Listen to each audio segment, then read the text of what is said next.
She survived combat zones overseas only to have a gun pulled on her at her own son's funeral by an American cop. It was a heavy gray morning in Arlington. Not the kind of gray that made you want to stay in bed, but the kind that pressed down on your chest and made you feel like the sky itself was mourning. General Monica Elaine Triggs had buried soldiers before. Too many. She had written the letters, folded the flags, stood at attention through the gun salutes, but this time the casket held her son. Staff Sergeant Isaiah Triggs, 29 years old, killed during a routine patrol in Kandahar after an IED struck his convoy. She wore her full uniform, not because she had to, but because Isaiah had always said, "When I go, I want my mom standing tall in her stars." And so she did. The deep navy jacket, the medals lined like history across her chest, her hat perfectly creased. She looked unbreakable from the outside, but inside her heart felt like it was disintegrating piece by piece. The family arrived in a long black SUV. Monica sat between her sister Vivian and Isaiah's godfather, Command Sergeant Major Delroy Hunt, who had served with Monica back in Mosul. Her hands trembled as she held a folded program with Isaiah's photo on the front, a still frame of her baby boy grinning in his fatigues. It didn't feel real. As they pulled up near Section 60, the place reserved for the newest war dead, Monica could already hear the solemn notes of the military band warming up. A row of soldiers stood stiff along the path, rifles angled down in front of them. It was the kind of organized pain that only the military knew how to deliver with precision. "I don't think I can do this," Monica whispered, staring straight ahead. Her voice was flat, not panicked, not crying, just drained. "You've done harder," Delroy murmured, squeezing her hand. "But I know this ain't right." The door opened and Monica stepped out into the open air, her heels clicking against the pavement. Her uniform caught the eye of almost everyone nearby. A few saluted as she passed. Some whispered her name. She was recognizable. First black woman to reach 4 stars in the Army, a public figure in military circles. But none of that mattered today. She was just a mother walking toward the worst moment of her life. She took a deep breath and looked ahead, only for her eyes to fall on a police officer pacing near the parked vehicles. His patrol car was idling, parked slightly crooked on the curb. He wore mirrored sunglasses despite the cloud cover, and his hand kept drifting near his holster. That's the first moment her stomach tensed. Officer Brent Delaney wasn't supposed to be there for security. He was just local traffic detail called in by the city because of the expected turnout, but no one had briefed him on who was attending. He turned toward her, his brows dropped beneath the edge of his sunglasses. "Hey!" he barked suddenly. "Ma'am, can I see some ID?" Monica blinked. She paused, thought maybe he was talking to someone else. "I'm speaking to you, ma'am," he said louder, walking toward her, hand now fully resting on his weapon. "I'm General Monica Triggs," she said calmly, slowly raising her hand toward her coat pocket. "I'm here for my son's funeral." "That's my family over there." "I said, stop right there," Delaney shouted, this time pulling his weapon from the holster. Gasps rang out from nearby. A child screamed. Monica froze in place, both hands raised in the air. "I'm not armed," she said slowly, keeping her voice even. "This is my dress uniform. You're making a mistake." But Delaney didn't move. His gun was aimed at her chest. His finger was on the trigger, and the funeral had just come to a complete halt. But that wasn't even the worst part, because no one could believe what he said next. "Drop to the ground." Officer Brent Delaney barked. Now General Monica Triggs didn't move. She didn't flinch, didn't blink. But inside her brain was screaming. She had spent over 30 years training soldiers on how to survive threats like this. But in all her tours, in all her battles, she never imagined she'd be on the receiving end of a loaded gun at her own son's funeral. "I'm unarmed," she repeated louder this time. "I'm a United States Army general."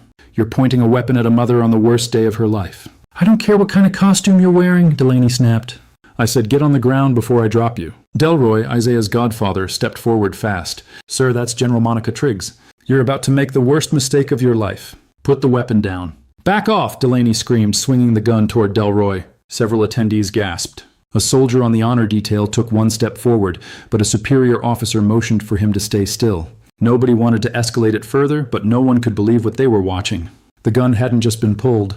It was steady. Delaney was ready. Vivian, Monica's sister, was crying now. "This can't be happening," she whispered. "Monica, don't move. Please don't move." Monica stayed locked in place, hands still raised. Her heart was pounding, but her voice stayed calm. "Officer, I'm going to open my coat pocket and take out my military ID slowly." "You reach, I shoot," he said without hesitation. A soft shuffle of feet could be heard around them. Mourners were pulling children back, whispering to one another. 2 women who had served with Monica were already recording with their phones. And that's when one of the honored guard soldiers made a call over the radio. "We need an immediate supervisor at Section 60, armed officer threatening a civilian, possibly racial profiling." Urgent, but that help wasn't there yet. Delaney kept his weapon trained on Monica. "Turn around," he growled. "On your knees, hands on your head." Monica closed her eyes for half a second. She had faced live gunfire. She had walked through bomb zones. She had lost friends, soldiers, and now her only child. But this was the moment that nearly broke her. Still, she slowly lowered herself to the ground. Not because she was afraid, not because she thought she was guilty, but because the last thing she wanted was for someone else to get hurt. From the crowd, an older veteran in a wheelchair shouted, "What the hell is wrong with you?" "That's General Triggs." Delaney didn't respond.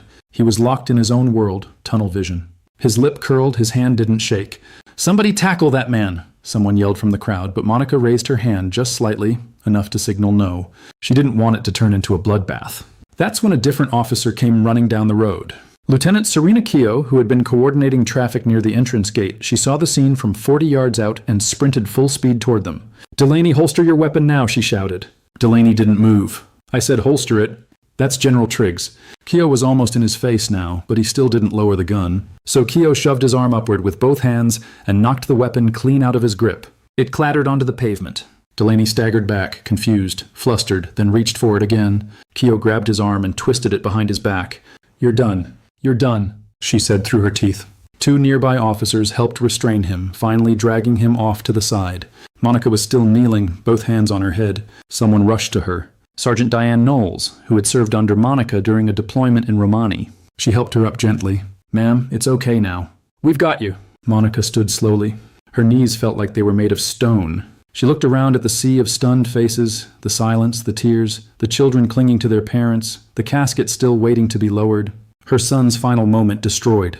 But if she thought the worst was over, she had no idea how big the story was about to get. Phones were out, cameras were rolling. The moment Officer Brent Delaney had pointed a gun at General Monica Triggs was already on its way to becoming national news.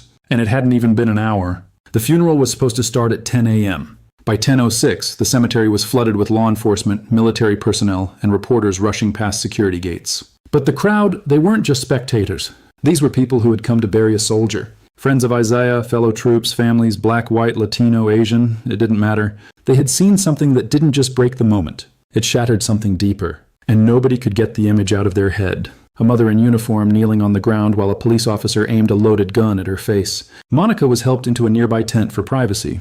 Her hands trembled as she tried to remove her hat. She couldn't. Not yet. Her body was stuck in survival mode. Delroy stood at her side the entire time, silent. He'd seen combat. He'd seen death. But this, he looked like he couldn't breathe. Outside the tent, Sergeant Knowles was arguing with two Arlington PD officers. He shouldn't have been out here alone. He had no idea who he was dealing with. "He wasn't assigned to inner perimeter," one officer replied defensively. "He was just backup overflow traffic? Well, your overflow traffic just threatened to kill a grieving mother at her own son's funeral." Knowles snapped. "You think that excuse is going to fly on national TV?" Meanwhile, Officer Delaney sat in the back of a squad car, hand scuffed in front of him. His face was blank, cold. Not once did he ask if Monica was okay. Not once did he ask if her son was really being buried that day. The only thing he kept muttering was, she wasn't acting right. She didn't look like she belonged. Back inside the tent, Monica finally broke her silence. "He saw my skin before he saw my stars," she whispered. Delroy lowered his head. "I survived war zones," she continued. "I've walked through sandstorms, led troops into burning villages. I've been targeted by enemies overseas, and still the only time I've ever had a gun in my face on American soil was by a cop at Isaiah's funeral." Vivian reached for her hand. "He didn't break you, Monica." But Monica shook her head slowly. "He didn't need to. He broke this day. This was supposed to be Isaiah's. Now it'll always be about him." Outside, people were gathering around officers. A young woman named Brandy, who'd served with Isaiah in Germany, was already on a live stream. "This is what we deal with.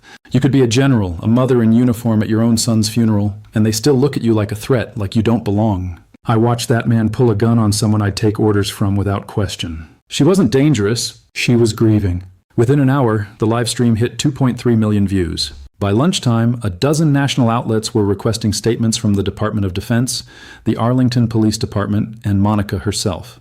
But Monica wasn't ready to speak. The funeral resumed nearly 2 hours late. No speeches, no taps, no three-volley salute, just a quiet burial. Just pain. Isaiah's casket was lowered into the ground in silence. Monica placed her hand gently on the polished wood and whispered something only she and her son would ever know. Then she stood up and walked away. The reporters were waiting by the gate, but she didn't stop. The Army doesn't train you to grieve in public. It trains you to move, to keep going, even when it burns, even when your heart is full of glass. But that silence wouldn't last long, because the world was about to explode. By 3 p.m., General Triggs's name was trending in every major city across the country. Justice for General Triggs as she served. Honor her clips from the funeral had flooded social media like a tidal wave. One from a teenager who had been filming with his phone across the parking lot had captured the entire standoff in shaky but undeniable detail. Monica, hands up, the gun pointed inches from her chest, a voice screaming, "I said get on the ground!" You couldn't argue with it. You couldn't spin it. And people didn't want spin. They wanted answers. The first public statement came from Arlington PD, posted to a sterile white background on their social media page. "We are aware of an incident involving one of our officers at Arlington National Cemetery. An investigation is underway. The officer in question has been placed on administrative leave pending review." That was it. No apology, no acknowledgement of who Monica was, and definitely no mention of a gun being pointed at the face of a grieving mother in uniform. It backfired instantly. Within minutes, prominent figures were tearing into it. Senator Lyle Bowers tweeted, "A four-star general attending her son's funeral had a weapon pulled on her in full uniform. And you call that an incident? That's not just disrespectful, that's a disgrace." Retired General Teresa Randall, one of Monica's close peers, went live on CNN that evening. Her voice cracked as she spoke. "I trained with Monica. We did 2 tours together. She's the reason I stayed in the service. And now I have to sit here and explain to the American public that one of our own was treated like a criminal in front of her son's casket. That's what this is. It's not a mistake. It's a reflection." By nightfall, protesters had gathered outside the Arlington PD building. They weren't loud. They weren't throwing anything. They just stood in silence, many in uniform, holding signs with one message. She served. He pulled a gun. Monica still hadn't spoken publicly. She stayed inside her sister's home in Prince George's County, away from the flashing lights and microphones. But that didn't stop people from showing up. Banners were draped on the fence outside her home. Letters poured in from every state. One from a Gold Star mother in Kansas read, "I buried my son too. I can't imagine being made to feel like a threat on that day. I'm sorry the uniform didn't protect you like it was supposed to." Vivian kept bringing the letters into the house in shoeboxes. They ran out of room by the 3rd day. Delroy stayed nearby. He barely said anything, but he made sure Monica ate. Made sure she rested even when sleep wouldn't come. On the 4th day, Monica finally spoke. Not to a camera, not to a reporter, to a room full of military families at a private gathering in D.C. No cameras, no press, but someone recorded it anyway. "I didn't cry when he died," Monica said quietly. "I didn't cry when I got the call from the Pentagon. I didn't even cry at the airport when they handed me his remains. But I cried when that officer aimed a gun at me. Not because I was scared for my life, but because I realized the uniform I had given everything to didn't protect me from being seen as a threat. That clip, those exact words hit harder than any statement a lawyer could draft. They were raw, real, human, and it lit a fire the city couldn't put out." Civil rights lawyers demanded action. The Department of Justice opened a federal investigation. The governor of Maryland issued a statement calling the incident a grotesque betrayal of public service and decency. And meanwhile, Officer Brent Delaney, he was still silent. His union had refused to comment. His lawyer had interviews, but the public was done waiting. And the courtroom was about to become the nation's front row seat. Courtroom 6B in the U.S. District Court in Alexandria was packed to the walls. It was 6 months after the funeral. The press had been lined up since 5 a.m. Military personnel showed up in full-dress uniforms. Veterans filled entire rows. The Triggs family sat quietly near the front, flanked by Monica's legal team and a few close friends. She wore civilian clothes, simple and clean. No ribbons, no stars, just Monica. Brent Delaney entered in a gray suit. No badge, no tie, just the weight of the entire country on his shoulders. And somehow he still didn't look sorry. His attorney, Mark Holstead, went with the usual playbook. My client was acting in the line of duty. He was responding to what he perceived as a threat. There was no intent to cause harm. But that line only got him so far because the jury wasn't just hearing arguments. They were watching the footage. The courtroom dimmed as the screen lit up with the raw video. You could hear the wind that morning, the faint sound of heels on pavement. Then Delane's voice. "Put your hands where I can see them." The room tensed. Some wiped tears, others looked away. There she was, Monica Triggs, standing tall in her full military uniform, hands raised, calm as a person could possibly be in that moment. And yet, he never lowered the gun. When the lights came back on, no one said a word. Then came the witness testimony. First up, Lieutenant Serena Keogh, the officer who stopped Delaney that day. She didn't hold back. He refused to listen. Even after I identified General Triggs, he was locked in, aggressive. I had to physically knock the weapon from his hands. Delaney's attorney tried to cast doubt on her use of force. "You're saying you escalated by laying hands on a fellow officer?" "I stopped him from shooting an unarmed, grieving mother," Keogh snapped. "Call it what you want." Then came Delroy. He walked slowly to the stand, paused, and spoke in a low voice that filled the room without needing a mic.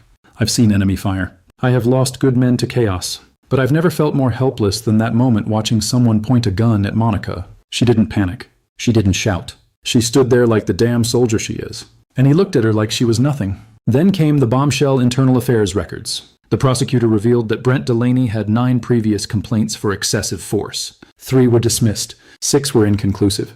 But one was nearly identical. A Black Army Reserve captain in El Paso pulled over in uniform, forced out of his car, held at gunpoint. No charges, just miscommunication. That's when the courtroom started to shift because this wasn't a one-time mistake.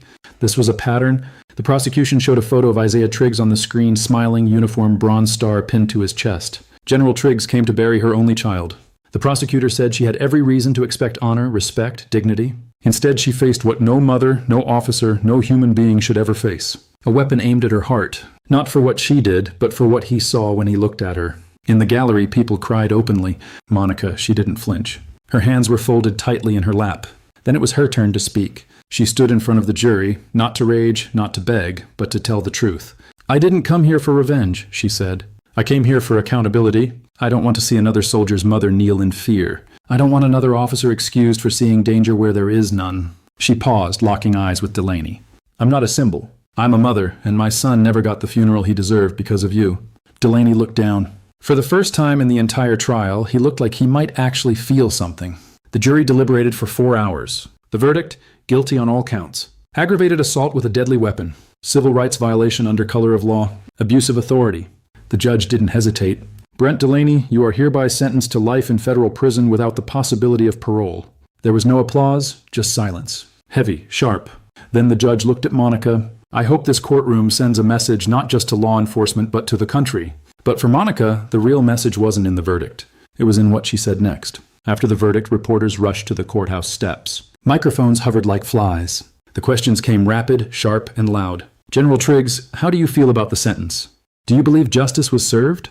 Will you be pressing charges against the department?" Monica didn't answer at first. She stood on the steps in the cool air, surrounded by people but feeling alone. She glanced up, gray clouds again, just like the day of the funeral. Just like the moment it all started. Vivian stood beside her. Delroy too. Finally, Monica stepped forward. "I didn't come here for revenge," she began. "I came here so that no one would ever forget what happened when a mother in uniform was treated like a criminal for mourning her son." A hush fell over the crowd. Isaiah died believing in this country, believing in service, believing in sacrifice. What happened at his funeral was not just a mistake. It was a failure of training, a failure of judgment, a failure of heart. She took a breath, steadying herself. "Let me be clear. This isn't about one bad officer. This is about the system that allowed him to keep his badge off to 9 complaints. This is about the silence that follows injustice when the cameras turn off." She looked out over the sea of reporters. Her voice was even sharp. "You don't have to wear a uniform to be worthy of respect. You don't have to bury a child to deserve to grieve in peace. But if someone like me, someone with rank, with medals, with years of service, can be treated like a threat, then what does that mean for everyone else who doesn't have a uniform to shield them?" She paused. "This isn't just my story. This is America's mirror, and it's time we stop pretending we don't recognize the reflection." That clip was played for weeks. It aired on every major network. It was taught in classrooms. It was cited during hearings on police reform. But Monica didn't care about the spotlight. She went home. She visited Isaiah's grave quietly on a Monday morning before the gates were even open to the public. She brought 1 folding chair and 1 sunflower, his favorite flower. Not many people knew that. She sat for nearly an hour, said nothing, just listened. The wind, the rustling grass, the silence of a son now gone. Before she left, she knelt and pressed her palm to the cool stone. Whispered again like she had that day 6 months before.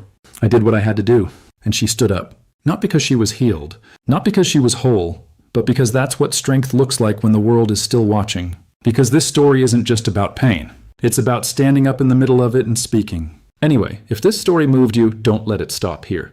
Have the conversation, ask the hard questions. Speak up when you see something wrong, especially if no one else does. Because silence protects injustice. But truth demands to be heard.